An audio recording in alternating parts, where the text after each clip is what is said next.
Obviamente que o mercado estava aguardando para saber quem seria a autoridade da Fazenda, o ministro que ocuparia esse Ministério da Fazenda.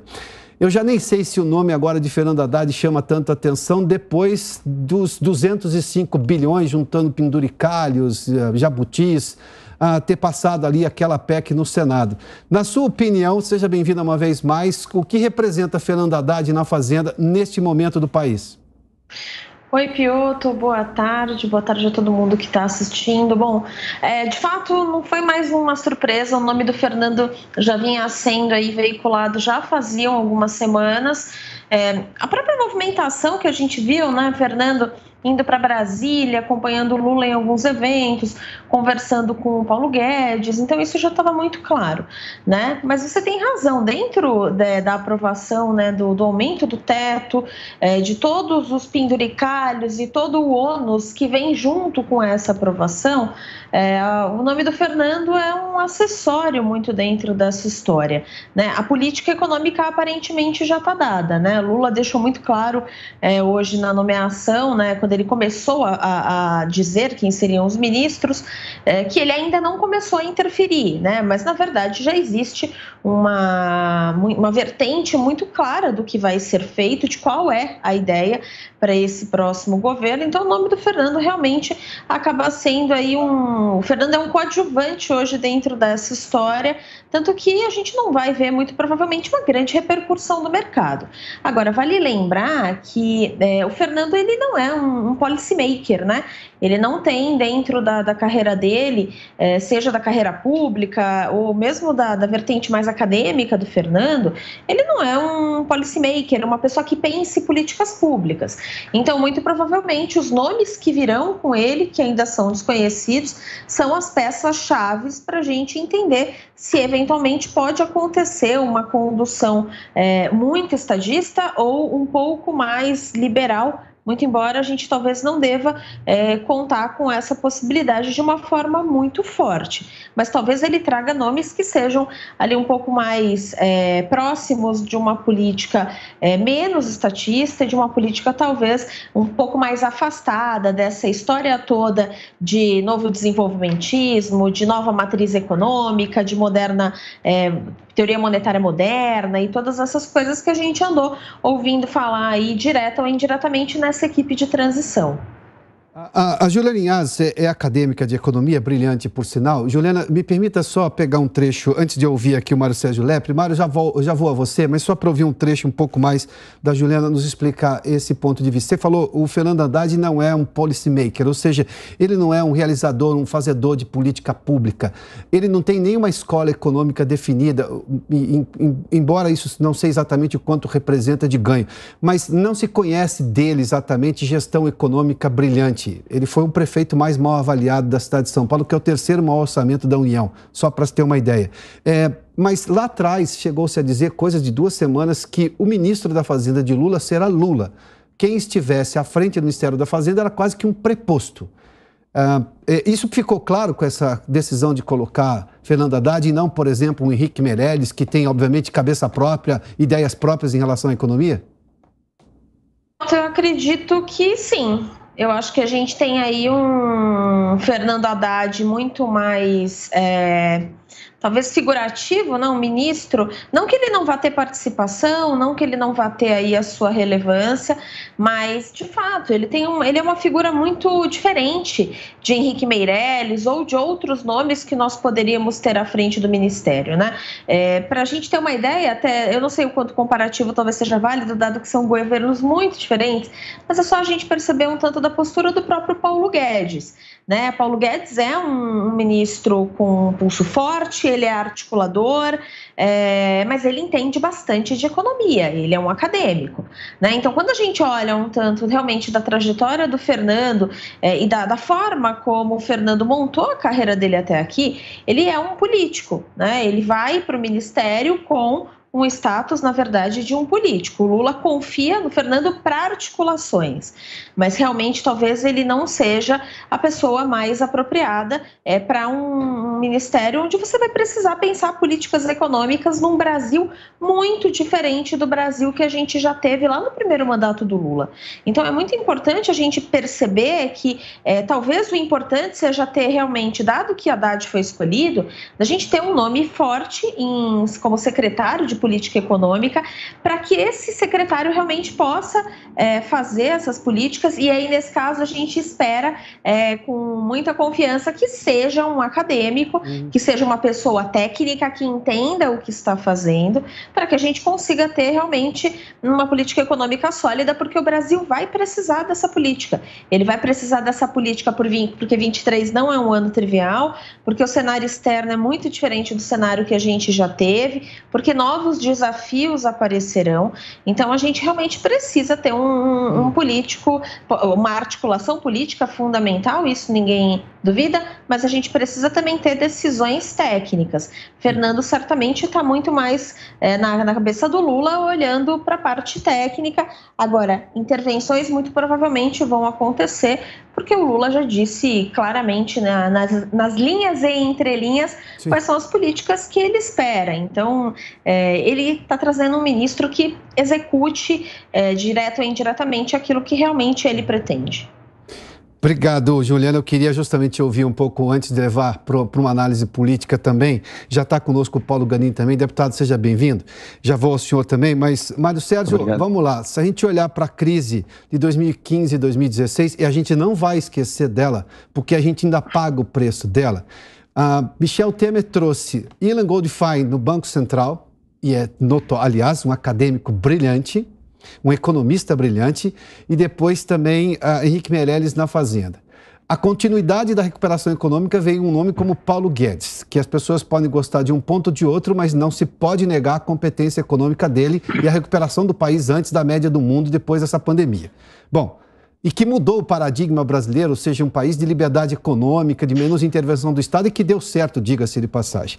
Mário, na sua opinião, Fernando Haddad vai ser ministro ou é um preposto de Lula? Ou você acredita que, se por acaso ele nomear um secretário de política econômica, como disse Juliana, competente, com reconhecimento acadêmico e tudo mais, esse cenário pode se mudar e ele vai ficar, digamos, mais preocupado com a questão da gestão política do Ministério da Fazenda, que é um ministério técnico. Eu não sei exatamente o quanto que a política pode interferir ali, mas enfim, é o ministro que normalmente fala não para os outros ministérios, né? Mas vamos lá. Mário, seja bem-vindo.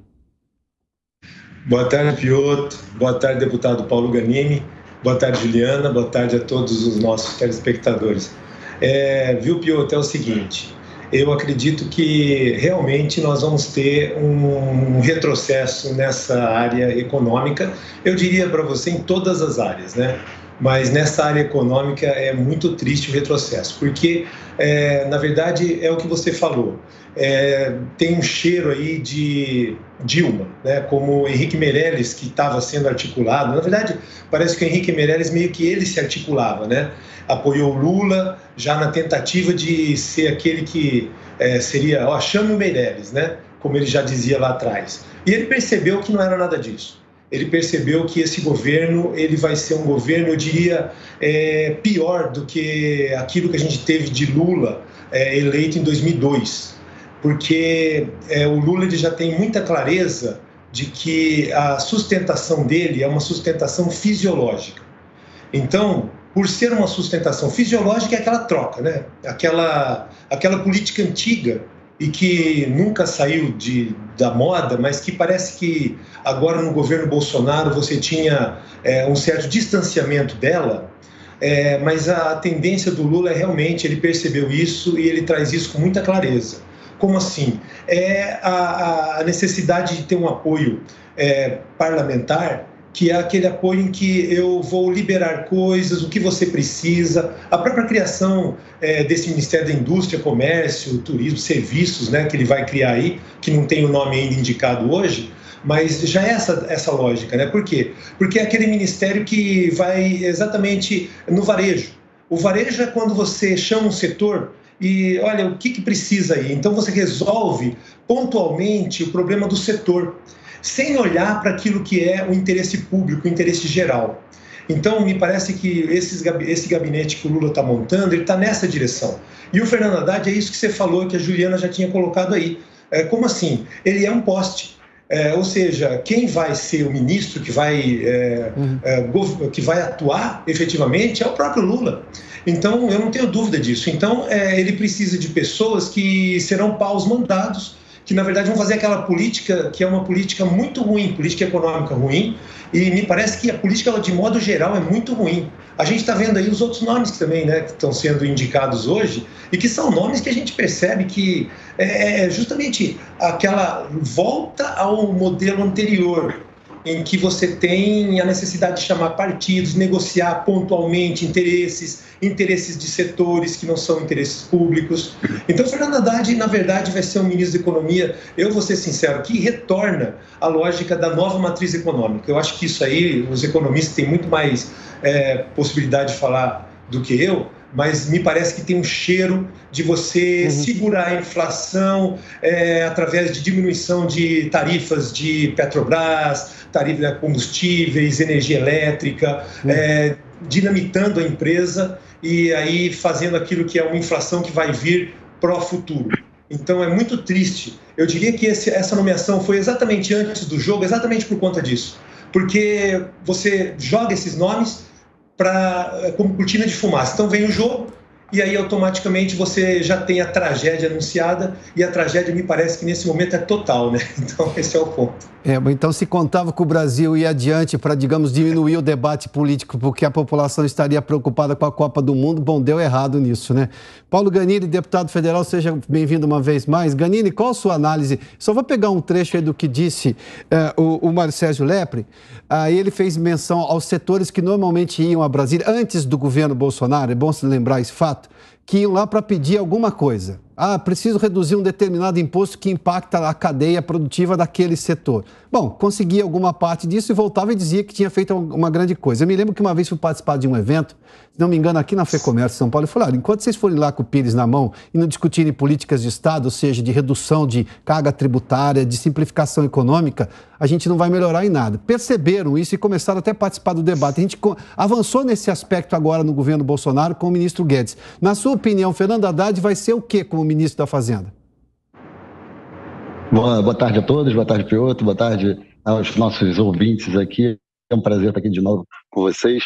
Eu acho que vai ser um desastre, né? Um desastre anunciado, que muita gente tentou fechar os olhos ao longo da campanha presidencial, acharam que teria um governo Lula mais moderado, e a gente está vendo aí que ele está confirmando aquilo que quem alertava já fazia desde o início, né? Então, eu acho que um ministro ele tem que ter, no mínimo 3 características. Ou ele tem que ter competência técnica na área que ele atua, competência política e competência de gestão, né? O ideal é um ministro que tenha os 3, mas ele pode ter 2 das 3, uma das 3 muito fortalecida.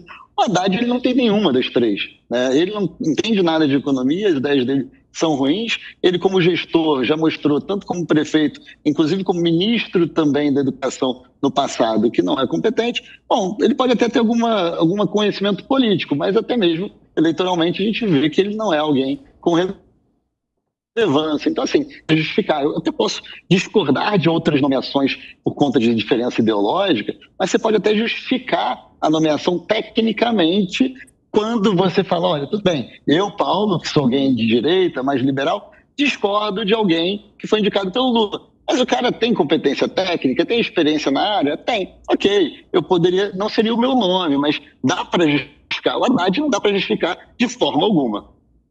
Tá, então vamos lá para esses outros nomes também, porque tudo isso tem impacto na economia. Decisões, por exemplo, do Ministério da Justiça tem impacto sim na economia. Até porque a Polícia Federal tá no guarda-chuva do Ministério da Justiça. No Ministério da Justiça, a gente tem aqui Flávio Dino. É alguém da esquerda, da linha dura da esquerda. associado a Lula, muito próximo de Lula, mas é do linha dura da esquerda. Na Casa Civil, que é justamente o ministério que mais negocia politicamente, e claro, isso tem impacto gigantesco na economia, está lá Rui Costa, também da linha dura da esquerda.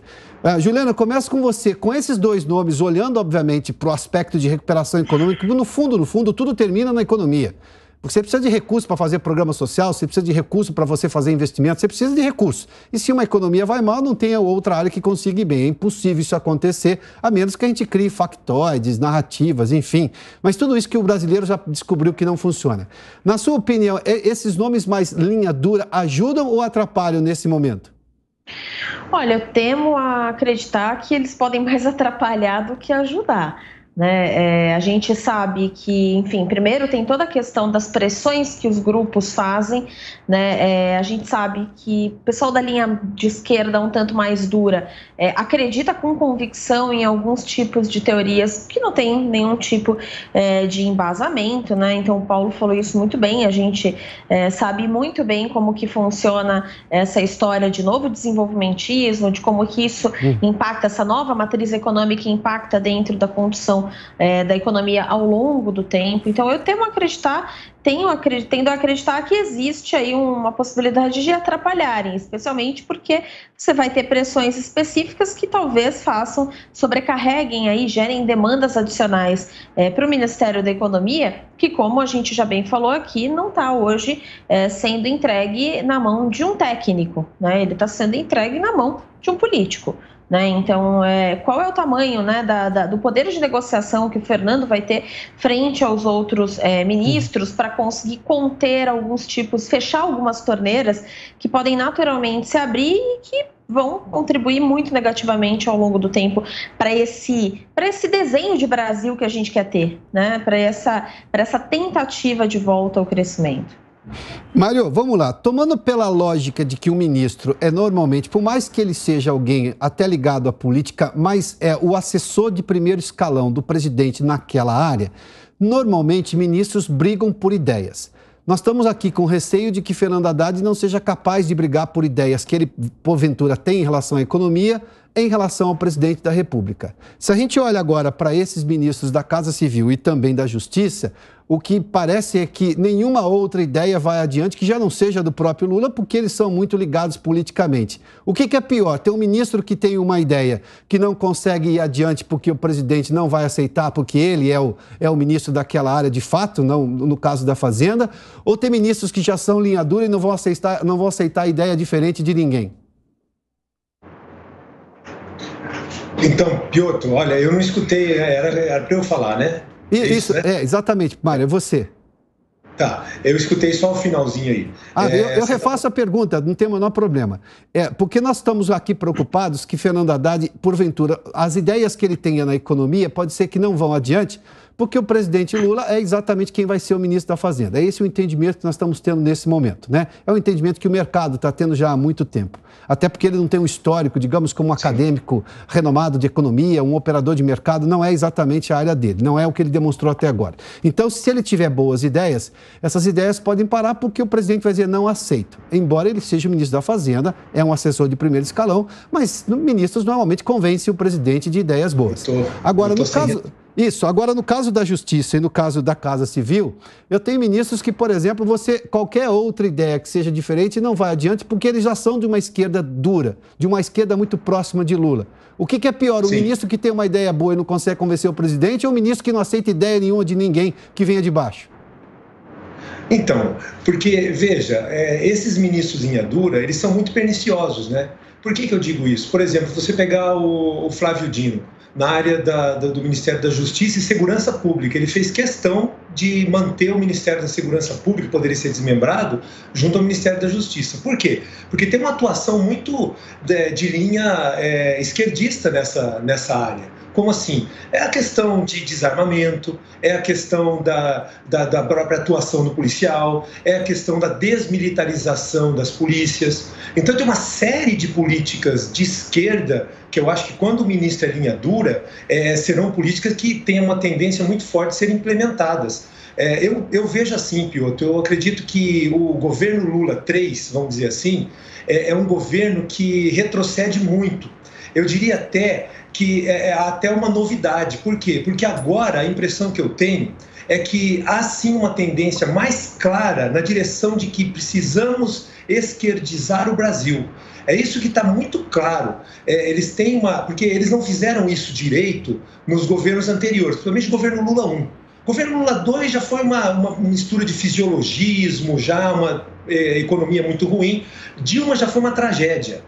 Agora, o que eles não fizeram? Eles não fizeram aquilo que eles imaginam que deveria ter sido feito, ou seja, a esquerdização da própria estrutura. Porque nós já temos isso em vários ministérios. Por exemplo, o Ministério da Educação, o Ministério da Saúde. Repare que está sendo ventilado aí para o Ministério da Saúde, ainda não foi indicado, né, mas está sendo ventilado a diretora da Fiocruz. Então veja a diferença nas políticas. Por quê? Porque você vai ter, vamos imaginar que a pandemia fosse na época de um governo de esquerda.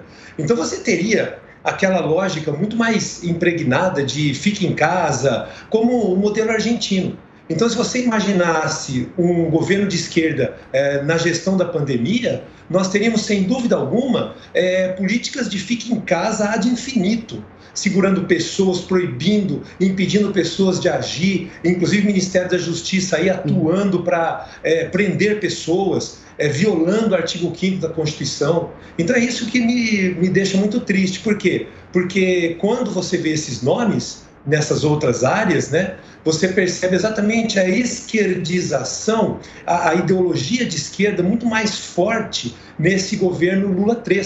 Então, não só na economia, a economia já me preocupou em deveras. Sim. Agora, essas outras áreas também demais. Por quê? Porque é exatamente isso, é um braço esquerdista, porque o Estado ele já tem toda uma estrutura de esquerda nos ministérios. Por isso a dificuldade dos governos de direita. Mas, além disso, ainda você vai ter uma implementação muito mais clara e agressiva dessas políticas. Pois não. Então, todas as ideologias e etc. que a gente vê por aí serão implementadas porque eles têm esse interesse agora. E o Lula já indicou isso. Aí eu digo assim, o Lula já estava indicando isso na campanha. Então, quem achou que estava lutando a favor da democracia estava ouvindo ele dizer isso. Isso ficou muito claro. Então, todos aqueles que votaram no Lula serão responsáveis, sim, por uma tragédia. É isso que eu imagino para o Brasil. Paulo, diga lá, eu quero te ouvir também pela última vez aqui. Diante de todo esse cenário e com esses outros nomes aqui, eu vou repetir a mesma pergunta que eu fiz ao Mário. O que é pior? Um ministro que pode ter boas ideias, eventualmente, e o presidente não aceitá-las, porque de alguma forma não respeita academicamente, seja lá a razão pela qual for, ou ministros que já não vão aceitar opinião nenhuma que venha da sociedade? Olha, Piotr, eu acho que o ministro que não aceita de maneira nenhuma a opinião da sociedade, ele não está no papel certo dele, né? Eu acho que é papel do político interagir com a sociedade, ouvir especialistas, né, a comunidade como um todo. Mas, assim, eu entendo o seguinte, o desastre nesse caso, tirando o Haddad, que eu acho que é um desastre total, nesse caso, tanto do Flávio Dino, quanto também do... deu branco agora. Flávio Dino e também outro ministro indicado. O Rui Costa na Casa Civil e Flávio Dino na Justiça. O Rui Costa. Isso. Tanto do Rui Costa quanto do Flávio Dino, eles são coerentes. Eu acho ruim do ponto de vista ideológico, do que eu acredito que é o melhor para o Brasil e tudo mais. Mas eles, pelo menos, têm alguma coerência, né? Tem que lembrar, os dois foram governadores de estado, reeleitos, governaram, souberam fazer um governo que foi bem aceito pela população, mais uma vez, não dentro da linha que eu defendo, mas que foram governos. Então, até nesse sentido, eu acho que eles são menos marionetes do Lula do que o Haddad. Né? Eles têm força política, eles têm traquejo político, eles entendem da atuação. O Flávio Dino foi juiz, também atuou na área da justiça por muito tempo. Então, assim, não é um cara incompetente como o Haddad no termo de economia. Agora, é claro, assim, não é o cara que eu indicaria porque ele tem total desalinhamento ideológico comigo. Mas, pelo menos, ele representa o que o governo Lula representa. Então, assim, é diferente. É ruim ele estar ali? É ruim porque o Lula está ali. Mas o Lula estando ali, faz sentido a nomeação desses dois, até porque são ministérios que têm que ter muita confiança, porque eles têm uma relação muito próxima com o presidente da República e são dois homens que têm muita confiança do Lula. Então, assim, separando a ideologia, que eu não tenho a ideologia parecida do Lula, da questão de fazer sentido para o Lula, eu acho que faz sentido. Paulo, obrigado pela gentileza, viu? Paulo Ganini conversou conosco, deputado federal. A Juliana, obrigado mais uma vez. Mário, obrigado pela participação aqui no debate. Obrigado a todos. Muito obrigado. Viu?